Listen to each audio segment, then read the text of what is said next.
So pretend that Tom Savini is not there. And, ladies and gentlemen, a man whom to this crowd hardly needs to be Welcome to the Fright Zone. Pay no attention to that man behind the curtain. Ladies and gentlemen, the legendary makeup effects artist, you know him from Dawn of the Dead, Creep Show, and many others. Ladies and gentlemen, we're going to entertain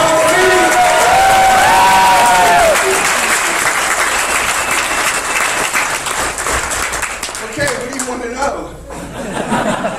Yes, finally. While making Friday the 13th, what was your favorite aspect of it? When I made Friday the 13th, what was my favorite aspect? You're talking about the first one, right? Yes. Yeah, you know, my partner and I, Tasso, we didn't stay in the hotel with the cast and the crew. We stayed at the camp, you know, because we had a motorcycle, we had boats, we had this little cabin, and that was the fun. That was the fun, just being out in the wilderness. And then killing teenagers in the woods. I mean, the teenagers were coming up to us and how am I going to die? You know, the juicier it was, the better they loved me, you know. So, what's my favorite horror movie? Oh, that I worked on. It's kind of hard to top Dusk Till Dawn, you know. Yeah! I mean, look who I got to hang out with, you know. Selma Hayek, George Clooney, Harvey Keitel. That was... yeah, just being there. I did 8 weeks on that, and it was just the most fun you can have standing up. Machete Kills comes out September. Now, if you've seen Machete, you know, Machete was about the Border Patrol. Machete Kills is a Bond flick. I mean, it opens with a preview of the third Machete, Machete Kills in Outer Space. So, you know, I went to the set one day and Danny Trejo was trying to get into this spacesuit. You know? I think it was made for a chimpanzee. So it opens with the preview of the third movie, and then it just goes crazy. You know, it's Mel Gibson is like the American version of Richard Branson. Charlie Sheen is the President of the United States. It's Lady Gaga's first movie. Sofia Vergara is in it with machine gun tits. I guess he's trying to top the leg from, you know, Grindhouse. George Romero came to my high school in 1962 to audition for a movie he never got made. And he picked me out of the whole high school to do a screen test for the film. And that's when I met him, and then that's when our history began. You know, then we did Martin and Dawn of the Dead, and the rest too. We did 9 films, I think, with George. Anybody? Yeah, go ahead. I'm curious, how would you compare Romero with Romero and Tarantino, okay. Daffy Duck and the Tasmanian Devil. And you know which one is which. Quentin is, you saw Django Unchained, right? I'm hoping that they put more in the DVD release because we did a lot of stuff, and you know, there's very little of us in the movie. But it's so much fun on a Quentin Tarantino set. I've worked with him before, but I've never been directed by him. And here's some quick Django stories. I had dogs. I had attack dogs that I had to hold back from the slave in the tree. This is not spoiling anything if you haven't seen it, okay? And you know, so we had to do a training session with the dogs. They were Belgian Malinois shepherds. And no matter what the guy said, the dog would do it. Stand up, sit down, lay down, turn left, turn right. The dog understood English. He said, okay, I'm going to make the dog go crazy now. And I want you to hold him back. And he actually did this. The dog dragged me 30 feet into the swamp on my knees, okay? So I eventually was able to hold, it was like holding back a car, okay? But I was eventually able to hold 2 dogs, you know, at bed. So we're doing this scene, there's a slave up a tree, and I've got the dog, and there's a guy next to me with dogs. And Leonardo DiCaprio pulls up in the carriage, and he says, shut these fucking dogs up, I can't hear myself think. And this guy's supposed to say, get these dogs out of here. But he's screaming, and he's yelling, fuck! And I turn, and the dogs are attacking him. They pulled his pants off, they bit him on the ass cheek and dragged him to the ground by his ass. His ass looked like the planet Mars. So Courtney calls lunch. And the guy comes back after lunch, new wardrobe and everything. And we had to do the scene again, but we know this guy's going to the hospital, for a tetanus shot or something. So we do the scene again, Leonardo pulls up and says, shut these dogs up.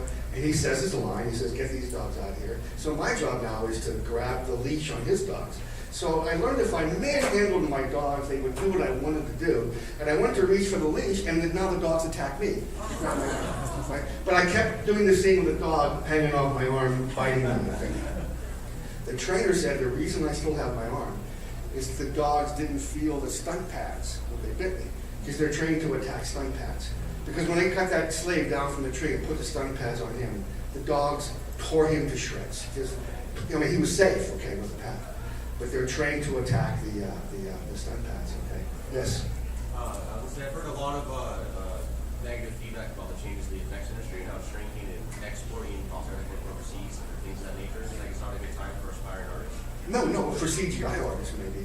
Yeah, when for practical effects Practical effects is coming back. I mean, what's your take on that? I love CGI when it's done well. Where do you see the future of the industry headed, and what advice do you have for aspiring artists trying to make a living doing it? There's no way to tell because 10 years ago, 11 years ago when my school started, we were training people to work in movies. Then we realized that training allows you to work in so many other places. Toy companies, mask companies, dental labs, prosthetic labs, museums, theater, haunted attractions. We have someone at my school that interviews you in your third semester, and they want to know what you think you're the best at. Then they research your hometown area to see where you can work. So you don't have to go to Hollywood. People do go to Hollywood. They get jobs all the time. I got guys. There are students working in all those places I just mentioned, But I love CGI when it's done well. And if you notice, if you don't live under a rock and you're on the internet constantly, there's a big battle going on now between visual effects and makeup effects because of what you just said. They're doing what logically would have occurred. They're sending it overseas. They're doing the animation in India. Disney's animation is done somewhere else, So if you notice that the Evil Dead movie that just came out, it's bragging, no CGI, it's all practical. So hopefully that's going to turn the events. But there's no way to foresee that. Something could happen in a movie tomorrow that changes everything. It occurs throughout the history of cinema. A movie pops up, Jaws or something, it just changes the way movies are made and movies are looked at. So who knows? It's just exciting to look forward to it, though. Yes? We all know about your influence from Man of a Thousand Faces. I'm just wondering, was that your first Universal, quote-unquote horror film, even though that wasn't a horror film? Was that the first one that you saw that really influenced you? And after that, did you go through the whole canon of Universal films? No, I went through all the films, all the Frankenstein, Wolfman, Dracula. When I was a kid, I believed they were real. I wish I could see a movie again through the eyes of an 8-year-old child. That's when movies were the best. You believed everything that happened. It scared the shit out of you.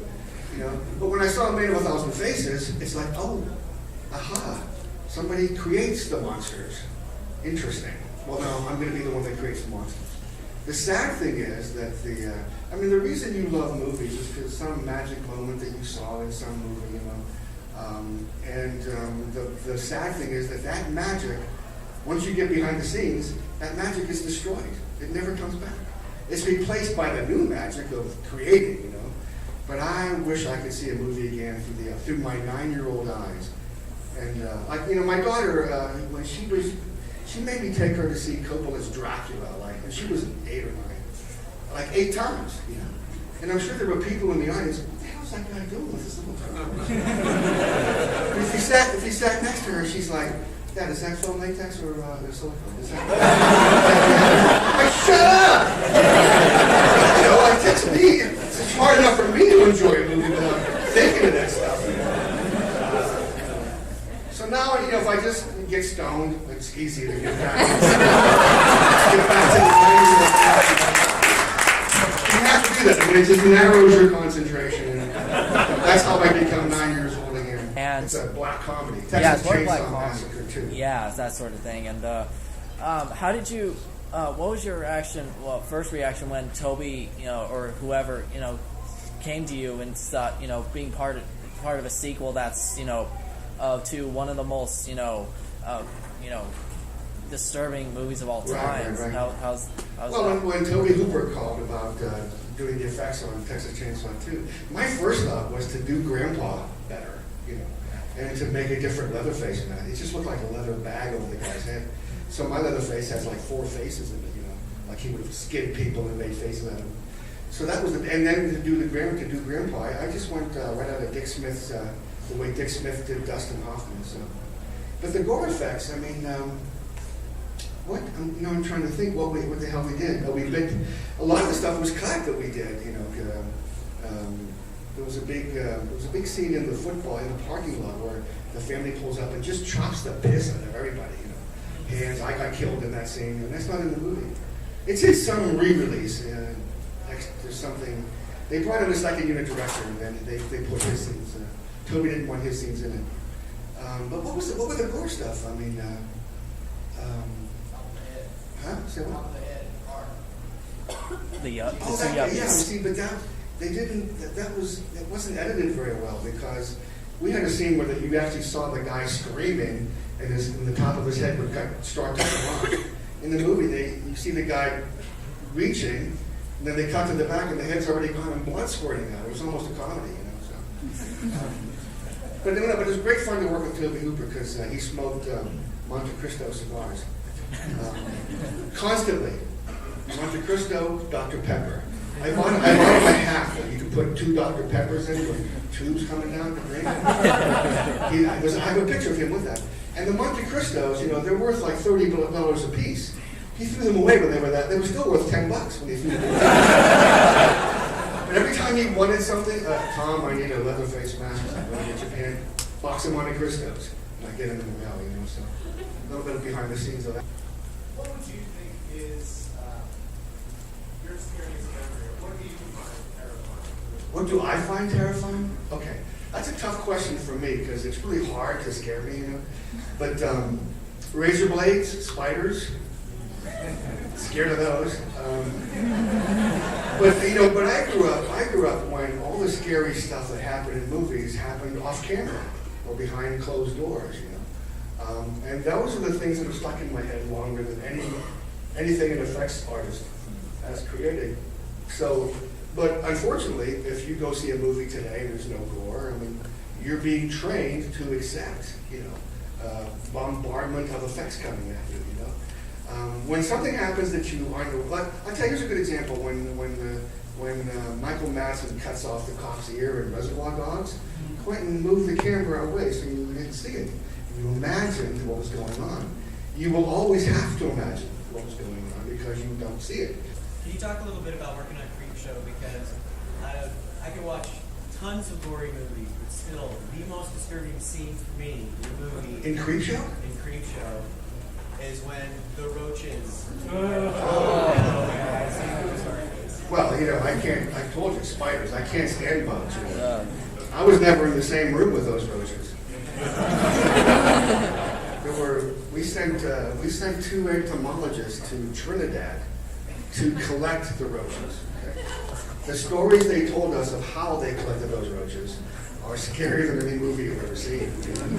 Because the roaches live in bat sheds, bat guano.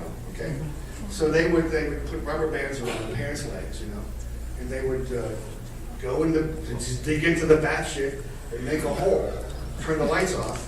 And about a minute later, turn the light back on, and the hole was just filled with roaches. They would stuff them in plastic bags. And they were huge roaches, some of them. So they brought 18,000 roaches back to Pittsburgh. They lived in a trailer called the Roach Motel. And there were 3 sizes. The Stevens, named after Stephen King, they were the biggest roaches. And there were the Georges, the middle-sized roaches. Then there were the Richards, named after the producer, Richard Rubenstein. They were the smallest roaches. So George could say, bring me 5,000 Steves and 6,000, Richards or whatever. And then, But as soon as you dumped the roaches, they were gone. They disappeared. So we had to take not pounds, tank cars full of peanut shells, pistachios, and paint them black. And that's mostly what the roaches are, black peanut shells. But when the roaches came out of E.G. Marshall, the entomologists were under the stage with a big syringe, and they would fill it with roaches and then press the syringe, and the roach would break through the toilet paper. His chest was made of toilet paper and colored like skin. And they would, of course, and they pumped blood on the roaches, so when they ran, they would leave little bloody footprints. So that was one of the greatest effects, that I've been involved in, was the roaches. And then, thousands of those roaches escaped. And, we shot in a high school gym. We're up on the balconies where we stored all the props, all the couches and stuff. And we gave all that to the Salvation Army after the movie was over. And they kept calling us. There are roaches, there's a new breed of roach that exists in the United States because of Creepshow, okay? And they were supposed to freeze the roaches. The entomologists were supposed to freeze them, which kills the roach. It kills the larva living on the roach. That's how you're supposed to legally get rid of the roaches. Well, all they did was they dumped, when the roaches come in and E.G. Marshall's bedroom fills up, they just dumped some DDT bombs in there. And 3 days later, the roaches are still very much alive. Okay? So I rounded this up one day, and there was a big bonfire. They were throwing the roaches on the bonfire. That's how they get rid of the roaches. Yeah. The Walking Dead is a sore subject. Yeah. Here's what happened. There was a campaign for me to be the governor on The Walking Dead. Look at the pictures of the governor. Who is it? It's me.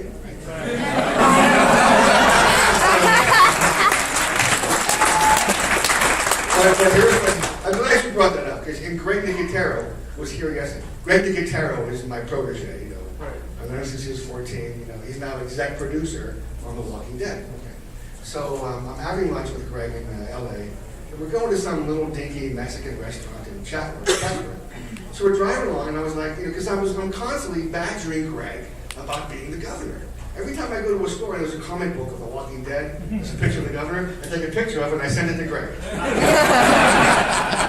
Greg, me, look, the governor, So we're in the car, we're going to lunch, and I said, Greg, what about the governor? He says, they want to go with a name. And I said, who? He said, John Hawkes. Who's that? He said he did a movie with him. In the beginning of Dusk Till Dawn, John Hawkes is the guy in the store, while Clooney and Quentin have the hostages, who they set on fire and kill them, okay? I said, oh, okay, great. So I dropped it. We go to the restaurant, and a little Mexican waiter come over, and he was like, Tom Savini! And I went, Greg.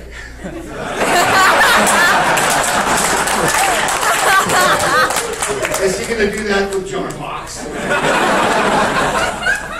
So now I'm doing an interview for a movie I did called Theater Bazaar, and the guy asked me, we're supposed to be talking about Theater Bazaar. The guy says, the same thing, what about you and the Walking Dead? I says, well, I was talking to Greg Nicotero, and he said they're going to go with a name, a guy named John Hawkes, blah, blah, blah, and then we did the interview. Well, this guy puts a blog on the internet. Picture of John Hawkes, picture of me, Tom Savini is battling John Hawkes for the part. Gail Ann Hurd, the producer of The Walking Dead, calls Greg Nicotero at 2 o'clock in the morning and says, who the fuck is Tom Savini? Because no one's supposed to know that the governor was going to even be in the next season, okay? So this reporter, calling attention to himself, because I'm naive about the internet, I didn't realize this guy was going to do that, make a big deal. So that killed any chance of me ever. Greg can't even, I'm sure he's afraid to even mention my name to the producers, of The Walking Dead. So unless I'm some guest zombie that he runs over with a tank or something. Well, we don't even talk about it anymore, because he was in a lot. He called me at 2:30 in the morning to kill me. What are you doing? What did you say? Because it said Greg Nicotero said that, it was horrible. Did you ever have a chance to meet with or spend any time with Lucio Fulci? No, I did a convention with him once, but and I had never Lucio Fulci. I hadn't seen his movies before that. Maybe I'm wrong. Was Zombie Lucio Fulci with the stake coming toward the eyeball? Okay.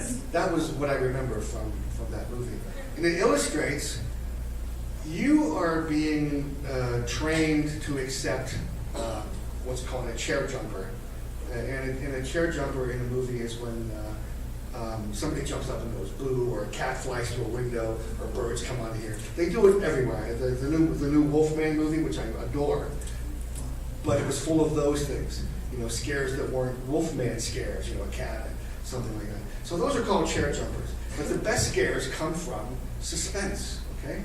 I used to come out here at conventions when I would make an appearance with a loaded .38 pistol, loaded with blanks, and the blanks are very loud. And I would fire a blank at the audience, and it would scare the fuck out of the audience. And they're holding their ears, okay? Then I would empty all the shells out of the gun and put one back in and spin it and point the gun at the audience. And they were, that's a suspense scare, right? First you show the threat.